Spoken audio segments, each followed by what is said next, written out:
Hi, I am Haseena Sajeev, wellness coach. സ്ഥലം വരുന്നത് Thrissur Oorakam nutrition centre. അമിതഭാരം കുറയ്ക്കാൻ ആഗ്രഹിക്കുന്നവർക്കിടയിൽ ഇന്ന് ഏറ്റവും കൂടുതൽ കേൾക്കുന്ന ഒന്നാണ് ഹെർബാലൈഫ് ന്യൂട്രീഷൻ. എന്നാൽ ഇതെങ്ങനെയാണ് ഉപയോഗിക്കേണ്ടത്? ഇത് ശരിക്കും ഫലപ്രദമാണോ? ഒരു ദിവസം ഏതൊക്കെ രീതിയിൽ ഈ ഉൽപ്പന്നങ്ങൾ ഉപയോഗിക്കണം? ഇതിനെക്കുറിച്ചെല്ലാം ഇന്നത്തെ വീഡിയോയിൽ നമുക്ക് വിശദമായി നോക്കാം. ഹെർബാലൈഫ് പ്രധാനമായൊരു മീൽ റീപ്ലേസ്മെൻ്റ് ആണ്. അതായത് ഭക്ഷണത്തിന് പകരമുള്ളൊരു പാനീയം എന്ന രീതിയിലാണ് പ്രവർത്തിക്കുന്നത്. അതായത് നമ്മൾ സാധാരണ കഴിക്കുന്ന ചോറോ മറ്റ് ഭക്ഷണങ്ങളോ ഒഴിവാക്കി പകരം വളരെ കുറഞ്ഞ കലോറിയും എന്നാൽ ശരീരത്തിന് ആവശ്യമായ എല്ലാ പോഷകങ്ങളും അടങ്ങിയ ഷേക്ക് ഫോർമാറ്റിലാണ് ഇവ തന്നിരിക്കുന്നത്. ഇതാണ് ഭാരം കുറയ്ക്കാൻ സഹായിക്കുന്നത്. ഇതെങ്ങനെയാണ് പ്രവർത്തിക്കുന്നതെന്ന് നോക്കിയാലോ. ബ്രേക്ക്ഫാസ്റ്റിന് formula 1 shake and personalised protein powder ഇങ്ങനെ മിക്സ് ചെയ്ത് ഷേക്കാണ് നമ്മൾ കാലത്ത് ബ്രേക്ക്ഫാസ്റ്റായിട്ട് ഉപയോഗിക്കേണ്ടത്. ഇത് വയറ് നിറഞ്ഞ അവസ്ഥ നൽകുകയും ഉന്മേഷം നിലനിർത്തുകയും ചെയ്യും.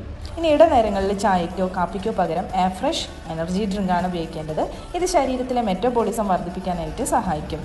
ഉച്ചയ്ക്ക് സാധാരണ ഭക്ഷണം കഴിക്കാം, പക്ഷേ എണ്ണയും മധുരവും കുറച്ച് പച്ചക്കറികൾ കൂടുതൽ ഉൾപ്പെടുത്താനായിട്ട് ശ്രദ്ധിക്കണം. രാത്രി ഭക്ഷണത്തിന് പകരമായി വീണ്ടും ഫോർമുല 1 ഷേക്ക് കുടിക്കാം. വെള്ളം ധാരാളം കുടിക്കാം. ഇത് ഭാരം വേഗത്തിൽ കുറയ്ക്കാനായിട്ട് സഹായിക്കും. ഷേക്കിനോടൊപ്പം തന്നെ ദിവസവും ഒരു 30 മിനിറ്റ് വ്യായാമം ചെയ്യാനായിട്ട് ശ്രദ്ധിക്കണം.